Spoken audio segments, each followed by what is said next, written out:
Okay, we're now going to talk about a figure, a person in the New Testament that's called Paul. We often call him the Apostle Paul, a key figure in the early Jesus movement, the early Jesus community. And I think one of the reasons that he is a main person is because simply we have a lot of his writings. So he forms a window for us into the early Christian communities. He is a great leader, and so let's delve into that so that we can understand better what God does in the early centuries of the development of the Christian Jesus community here by just getting a better feel for this one person. So pulling up our PowerPoint here, let's take a look and see who is this person, Paul. Okay, so who was Paul? Here you see an early mosaic of that person, and let's look at it. We actually have some stories in the New Testament. If you remember, the book of Acts is written by Luke, and at one point in the story of Luke, and Luke was not an original Jesus follower, right? He somehow later on becomes a follower of Jesus, but Luke actually at one point travels together with this person, Paul. And so they have a close connection. In fact, Luke is really a big fan of Paul, has a deep appreciation for him because he knew him personally.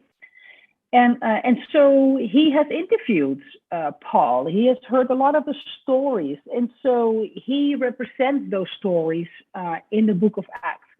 And thus, we have some kind of first-person accounts by Paul written up by Luke to this person, Theophilus, in the book of Acts. So here are very much so, here are words of Paul in the book of Acts. And he speaks up, this is toward the end, in front of councils for whom he's brought. And Paul himself says, I'm a Jew born in Tarshish in Cilicia, which is over in Turkey, but brought up in this city. At this point, he's in the city, Jerusalem, at the feet of Gamaliel, educated strictly according to our ancestral law.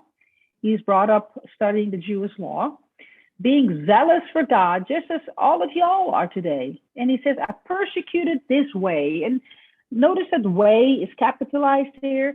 Paul referred to Christianity as the way.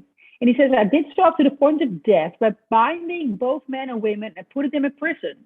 So in the beginning of Christianity, Paul was not a big fan. In fact, he was against it.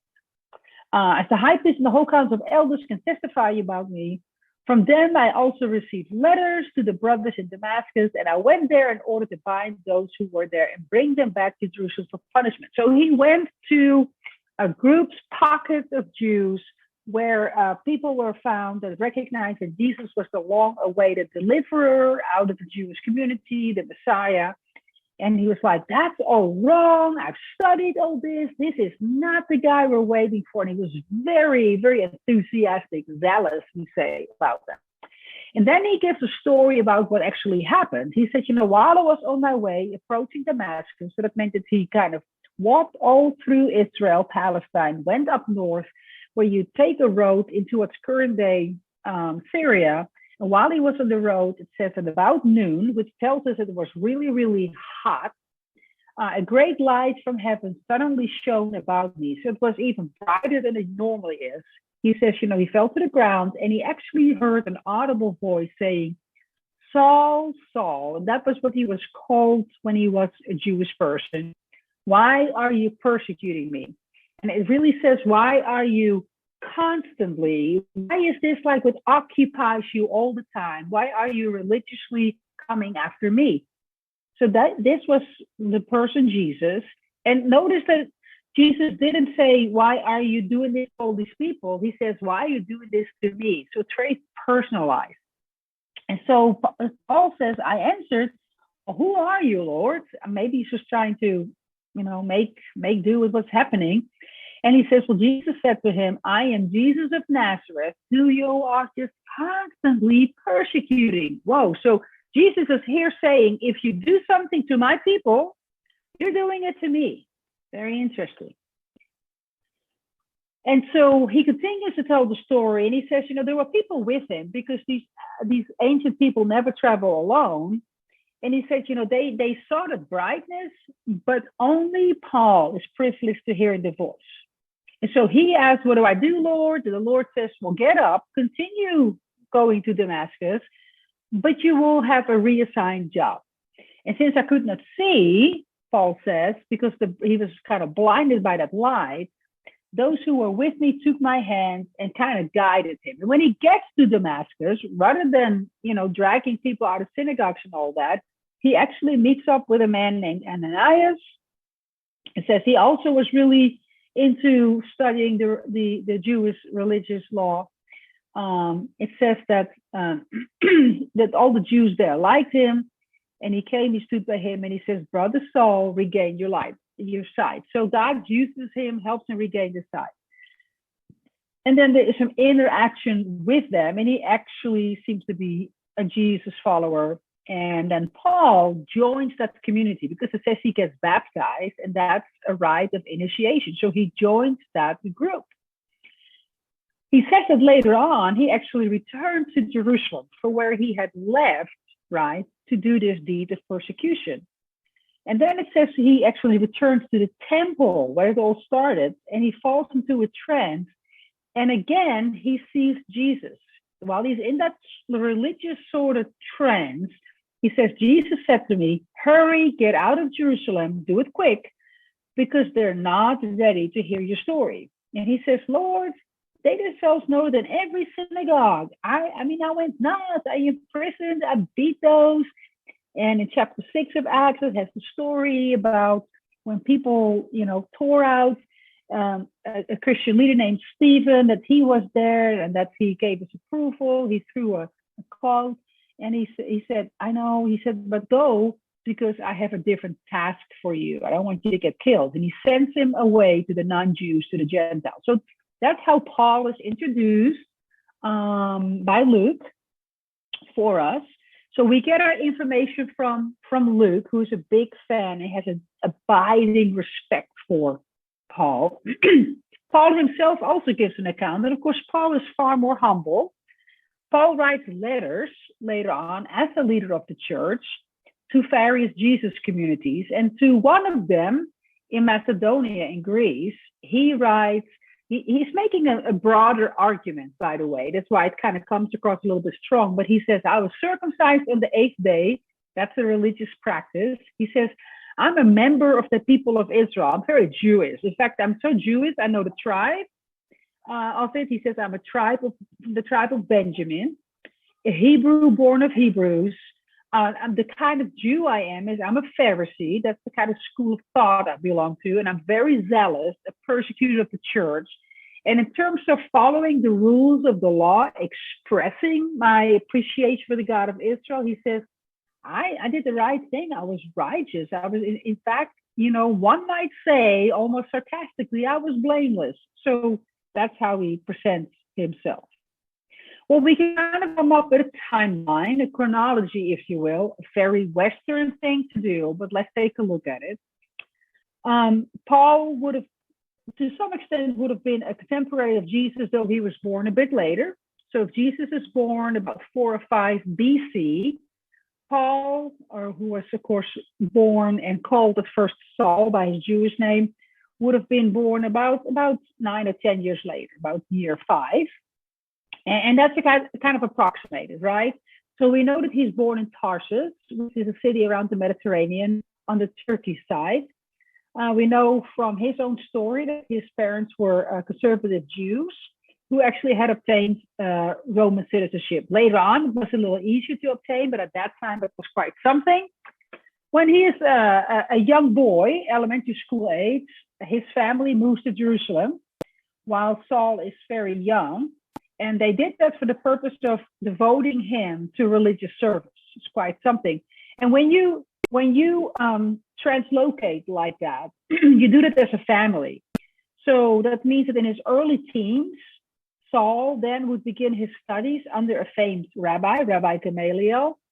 But you don't really do that as just a nuclear family. It's not like, mom, dad, 2.5 children, and a yellow Labrador in an SUV. No, that probably meant that the extended family all gathered funds and kind of as an act of honor to God, send up this one young man, their proud nephew. Everybody is involved in that. Now, his life would have intersected with the life of Christ, right? So if Jesus is crucified and by trial of Pontius Pilate in the year 30, Saul would have been in that vicinity, right? Then Jesus dies and resurrects, and then the story unfolds we just now heard about, where Saul, on behalf of the Jewish religious leaders, actually says, this is not the one that we as Jewish people were waiting from. This is a fraud. And so he tries to dismantle this community that's growing there after Pentecost, and he persecutes the church in Jerusalem, tries to do it. Then around the year 34, he heads on the road to Damascus that we just now heard about, because not only does he want to subdue that movement in Israel and Palestine, but he wants to do it also in some of the other, growth areas. Well, once he has that encounter with Jesus and he's taken to Ananias, he actually spends 3 years there. It's called Arabia, but it's called the Kingdom of the Nabateans. It's a little bit more off to the right near Syria. And so he spends time there. He learns a lot. God speaks to him, and he speaks to him directly and through Christian leaders. And then he goes back to Jerusalem as a Christian now, as a Jesus follower. And he needs to have people vow for him. They go with him and say, that's the real deal. Now, you know that then Jesus says, it's dangerous. And so they actually say, let's send him up. And what they do is they put him on a boat and they send him to where he was born. They send him back to Tarshish. And so he goes to his home region. It's possible that he suffered hardship there. We have a story in one of the letters Paul later on writes, where he talks about there was a time during which he underwent great hardship, persecutions. There's a whole list of what happens to him. Terrible stuff. I mean, he gets thrown into dungeons. He suffers hunger. It's terrible. And so some people think maybe it was during that time. So notice it's quite a number of years there. And then the year 47, by that time, there's actually a big church, a Christian movement that now has taken hold in Upper Syria, right? Remember, Saul couldn't subdue it. And ironically, what he couldn't kill, he now becomes a part of. So there's a big church growth movement going on. And in that part of the then known world is Syria, Antioch, Syria, right there at the Mediterranean. It's quite Jewish, actually. It's kind of a crossroad there. By this time, we see a lot of movement of Jews that move up there, and there's some Jewish military there, and so they need somebody who can help teach in the church. By this time, Barnabas is a church planter, so he is a part of that. But they need somebody who can help teach people about Jesus, about the community, regarding the community of God, who understands Jewish people, but also understands non-Jewish people, because it's at this crossroads and ships come in. And so you also have a lot of non-Jews. And Barnabas says, I know just the person. You gotta get my friend Paul. So Barnabas goes in 47 and gets Paul from Tarsus and brings him back. And for 2 years, the two of them actually teach in that church.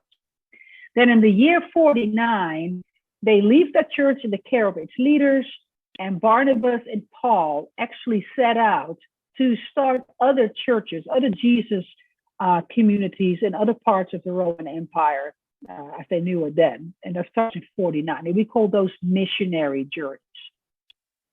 Now, what about Paul? Well, Paul definitely was the city slicker, right? If you remember the stories of Jesus, Jesus always walked the countryside, right? Even though he was brought up in Galilee and near the city of Sepphoris, he still kind of, grew up in the small town of Nazareth. He seems to be versatile in the wilderness. When he goes to the wilderness, that doesn't stress him out. He's familiar with that. He kind of roams these little fisherman places. Even though he goes to Jerusalem, when he is in Jerusalem, he goes to the outer skirts and he stays with friends that live in the little towns around it. So very different from Paul, who pretty much is a city slicker. Paul is born in Tarsus, which actually was rather large. His parents were Roman citizens. They're diaspora Jews that live out there. And so Paul is quite at home in big cities. So when he grows up in Jerusalem, he studies under this rabbi, and it meant that every day he's out there in the city. So there's a lot of city influences, urban influences, so he's exposed to Judaism. He's also exposed to philosophy like Stoicism, a lot of mystery religions in these big cities. So he knows about Greek theater and kind of a display of imperial power by the Romans. And along with that comes a display of what's known as the Pax Romana, the Romans that want to maintain the peace. And Pax Romana, which means the peace of Rome, really is the absence of trouble, right? So those are all kind of like urban influences. Well, then we can perhaps ask, who was Paul as a person? We know about his Jewish background. We know how he got from one place to another, what eventually happened, who he became. But a couple of questions. So did Paul right away, after he becomes a Christian, start what for a lot of people is known as his famous missionary journeys? We typically recognize 3 consecutive missionary journeys. He started those right away. Sometimes people, you may not know this, but other people talk about a name change. You've already heard me talk about Saul and Paul.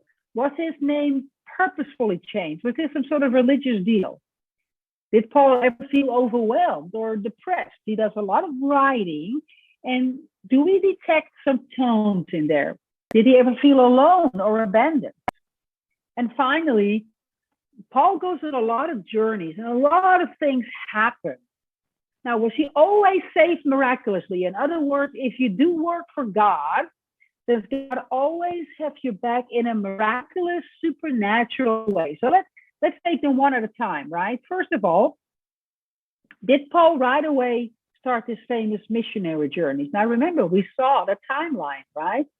We saw that when he first came to Damascus, he spent the first 3 years there already under the tutelage of Ananias. He goes to Arabia and then the Nabatean kingdom, spends time in Damascus. Before in 37, he goes back, right, to Jerusalem. And then they ship him over to Tarshish, and he spends years there. And then they find him, and then he teaches for 2 years in Antioch. So altogether, he takes anywhere from 11 to 14 years to prepare to go on these missionary journeys. So the next time that people really just want to just jump into ministry, just remember, Paul took quite some time to prepare for that. And so there you have it, this whole getting ready. People talk about name changes. So is there spiritual significance to Paul's name changing in the story? The short answer is no, there's not. And for some of you who are at this point kind of like baffled, because you've heard lots of sermons about this, sometimes you hear sermons by people that are very well intended, but that doesn't make them right. Okay, so this is an academic course. Sometimes you may hear sermons about names in the Hebrew Bible, the Old Testament.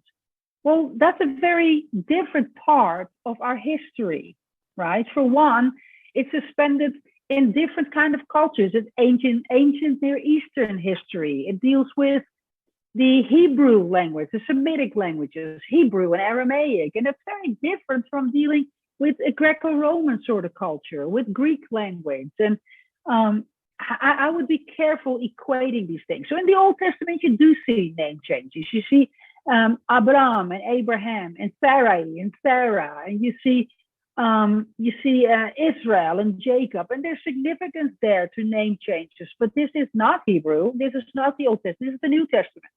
By the time we get to the New Testament, we see something different. So yeah, in the book of Acts, we see Luke writes, and Saul, who was also called Paul. You get the sense of it being simultaneous. At the same time, he's also called Paul. There's no name change. It actually talks about it. From this point forward, Luke only refers to the apostle as Paul, because it's later on in the story when Paul travels to a different part of the Mediterranean. So it's kind of just a conscious decision to call him Paul. But notice this, since Paul was a Roman citizen, he would probably be given 3 names at birth. The third one was probably a Latin name, especially since he lived in Asia Minor. Paulus, that's a Latin name. But he's also known as Saul the Pharisee. So that was kind of like his Jewish name. And Paul is more like his Greco-Roman name, his Greek name. As a teacher, I sometimes encounter this with international students, sometimes especially with Asian students. We have Asian students with beautiful names, and then they adopt, if you will, an American name. Personally, as an immigrant myself, I prefer people's just given names from wherever they are, and just appreciate your rich cultural background that you bring with you. And I think it's up to people wherever you land for them to just practice your name and just learn to pronounce it, and learn to appreciate the rich background that you bring to people. But sometimes they just maybe just get tired of spelling the name, or the people just have no patience for it. So then I often get people that had, at one time I had a person who was called Ming Yang. I thought it was very easy to pronounce and also very wonderful, and I wanted to know what it meant in the family. But then the person says, just call me Paul, right? So that's kind of what it's here. It's like different names. So Paul would have been known as Saul, Paul, and Paulus. No name change. Was Paul ever overwhelmed or depressed? He goes through a lot in life. And there seems to be an indication that certainly that happens. They talk about extreme pressures they undergo. They even stated at one point they despaired even of life itself. Now, do they give up? No. Does the Lord give them strength? Yes. But do they use strong language that makes you feel like, they suffer some darkness, they suffer some depression? Absolutely. So I will see a glimpse here. If these people, if God uses in a mighty way, can get down or depressed, then certainly we can. Did Paul ever feel alone or abandoned? Yes. We noticed that it talks about events in the book of Acts where people just leave him hanging.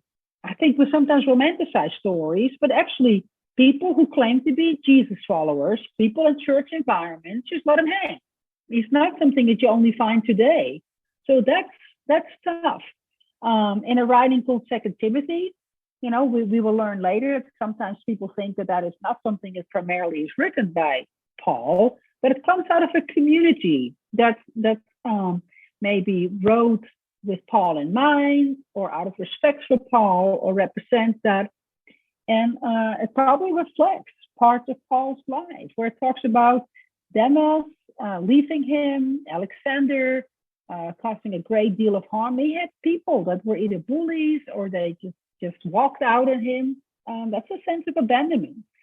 So when the Lord uses people in his work, he uses them in a real way. I like that the Bible shows us all the stories and all the people, just warts and all. And Paul is not exempt to that.